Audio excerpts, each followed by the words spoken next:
Well, hello YouTubers, hello Facebook people, hello Twitter people, and hello LinkedIn people. This is Bob Hickman. It is so good to be back with you. Well, I promised you another video in our series on Elven magic. And you guys have been sending me the best letters saying you love learning about the Fae and the fairies, the elves. We're going to do more on that. Just a FYI, coming up in the next week, we're going to also do, to expand on this, some of the other mythologies. And I'm going to do about Thor and his mighty hammer next week, so you don't want to miss that. But today we're going to talk about one of my favorite and most sacred symbols, which is the Elven star. Now, this is my pin that I showed you in the last Elven video, but I don't know if you got to see it up close. This is the Elven star, and you notice it's got 7 points, and each of these points has a magical meaning. So we're going to talk about that today, okay? But anyways, this necklace is in pewter, and as you may remember, I was encouraging you guys to use metals that are non-toxic to the elves, because iron is considered deadly. It's like poisonous to them. And if you want to draw those spirits to you, you want to use pewter or silver or copper or gold. This is pewter, which I love it because it looks, you get the beautiful shine of silver with polished pewter, but it's not toxic. And I love it. Now, I know somebody's going to write and go, well, Bob, pewter's toxic. It's got lead in it. No, it doesn't. All modern pewter jewelry is lead-free, okay? So, I'm going to wear my Elven star here, and, you know, we're going to talk about that. Now, you'll remember here that there are 7 points. Actually, I'm going to go on this side.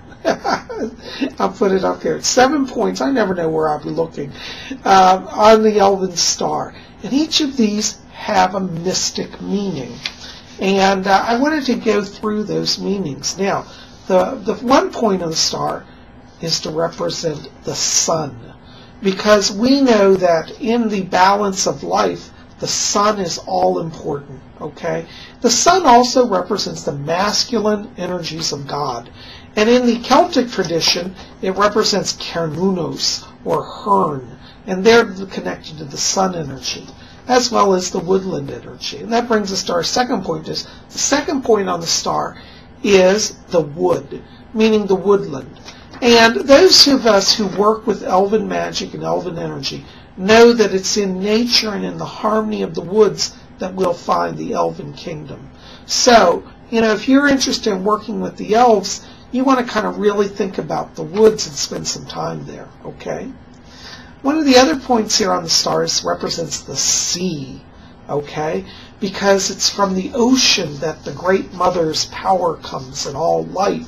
And those of us who work with the Elven magic know that earth and sea are interconnected. So the sun, the wood, and the sea, that's 3 of our 7 points right there. Now you're going to say, well, Bob, which points is which? It doesn't really matter. Start anywhere on the wheel and work around, okay?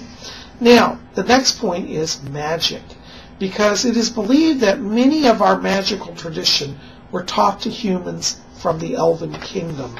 And as we work magic, we can draw power from that ancient tradition through the use of the star, okay? The next point on our wheel is the moon. And the moon is also another goddess symbol, and it's through the moon that a lot of magic occurs. And the elves often come out at nighttime under the moon, and they too are pagans and moon worshippers. Okay, the next point on our star represents the wind, and that's the power. That's like the symbolic of spirit, because the wind blows knowledge and wisdom. You know, there's an old saying in the magic traditions of send it on the winds. And if you can't reach somebody, I've actually done this. I'll go to my balcony. I live in a high-rise or condo, open the window. I don't have a balcony, big windows. And I'll call to somebody on the wind when the winds are moving. And boy, you know, within a half hour, I get a phone call. Okay, that's the power of the wind. Those of us who work magic know how to work with the winds, and we should study that. In fact, I may do another video on wind magic also. Okay, and the 7th point represents connectivity. And it symbolizes the interconnectedness of all life. We are all connected, and none of us are separate. So when we understand that, we will treat the earth and all its life with respect, including ourselves and our fellow humans. And this means we should not exploit the land or exploit animal life or the poor, you know. There's a lot of talk now, you know, in America. We're coming into the election season. And, you know, I'm trying not to get political here. But, you know, one of the things that I think we have to ask is, you know, are we as a country exploiting people? Are we exploiting workers? What are our policies? How do we treat people? So we want to understand that all life is connected. And if you work with the Elven magic, you want to be sensitive to that. Now, one of the best ways to work with the Elven star is to simply put it on a surface and post it in your house. Okay? Now, to make the star, before you use that, I've got some poster board here. But one of the things that might be helpful is you want to practice learning how to draw the star. It's a little different than the pentagram, and I'm going to show you here how we're going to do this, okay?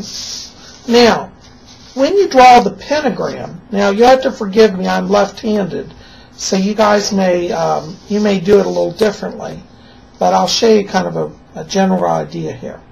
With the pentagram, you see, we never lift the pin. So if we're doing like a spirit-invoking pentagram, we'd start the bottom point, and we go up, down, across, and back down diagonal.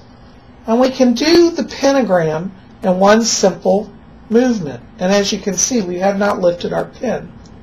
The Elven star is very similar to the pentagram, but it's just a little different. So we'll flip our paper over here. Now, what you can do, like the pentagram, is you start with the bottom point. Okay? So we start here, and we go up. Now, the Elven star, you want to make it just a little narrower. Okay? Because you've got more points. It's not as wide as the pentagram. And you go down. Okay, you see that's just a little narrower. Now, if you're doing it for ritual, you don't want to break the movement like I'm doing. Keep doing it in one continuous movement. But today we're going to take it in sections. Then, instead of going up like you would for your pentagram on a diagonal, you do go on a diagonal, but you go a much sharper diagonal.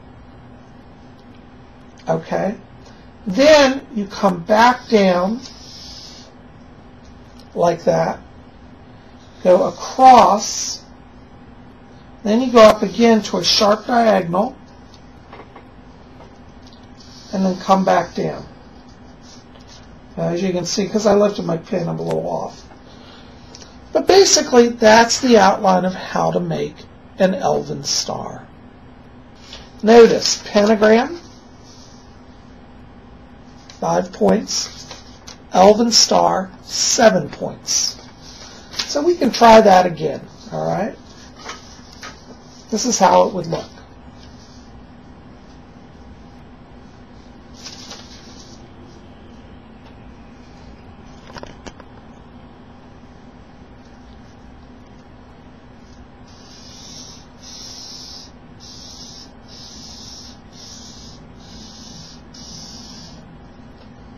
You see how easy that is?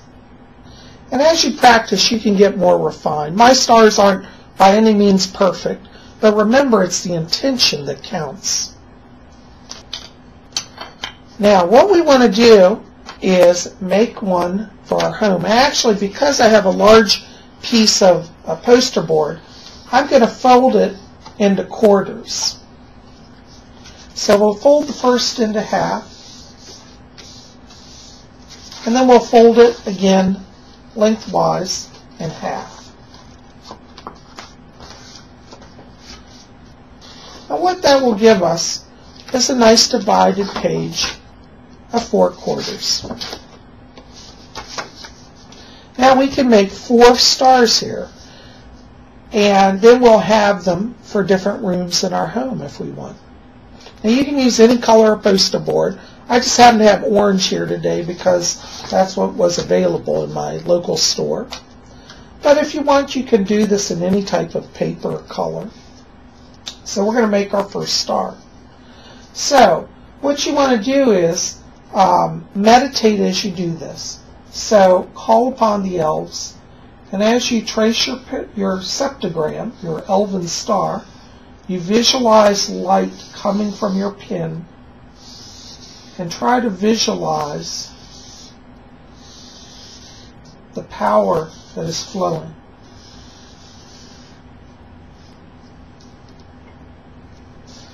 And then you can repeat that process on the lower one.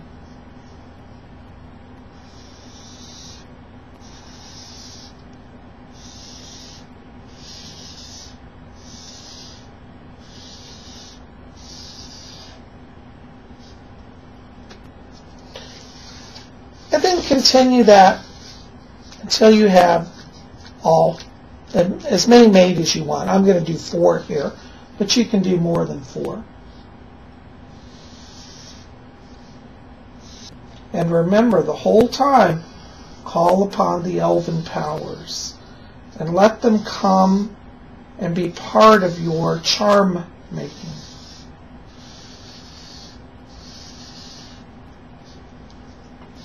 And as you can see, we now have 4 pentagrams, or excuse me, 4 elven stars, or septagrams. Now, what you want to do is just simply cut along your lines. Oops, this is kind of hard. There it goes. And you got nice charms being made here.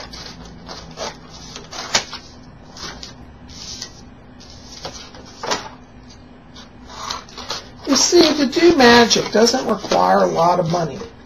I know some people said, well, Bob, I was told I had to go out and buy a big stained glass elven star and have it put in my window, and the cheapest one I found was $100. Listen, you don't have to spend money like that, okay? So just try this little simple technique and let's see what we can do. Now that you have your 4 magic elven stars, you want to then take your ritual wand and retrace the imagery using your magical wand. And as you do that, visualize more light going into them.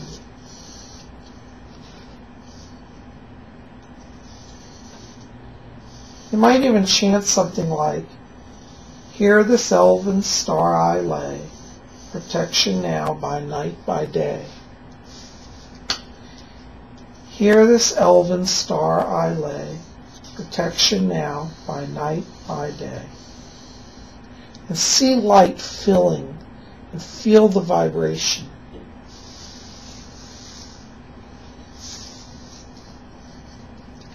Here this elven star I lay, protection now by night by day.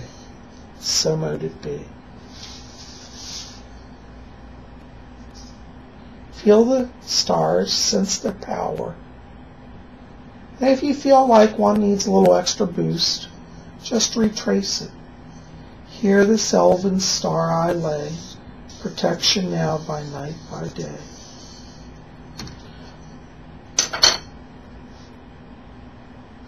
And now we have 4 wonderful magical stars. Now, all that remains is to find a location where you want to put these. You could put them on the wall, for example, or you can put them on a door, or put them on your altar, These little ones like this make great altar tiles, and you can use them for your elven magic, like we did in the other video. So anyways, guys, I hope you'll reflect on the elven star, and if you make some, maybe you'll do a video response and show me. Thanks for being here. Keep it here at Spirit Channel. You know we've always got more coming. Blessings to you all.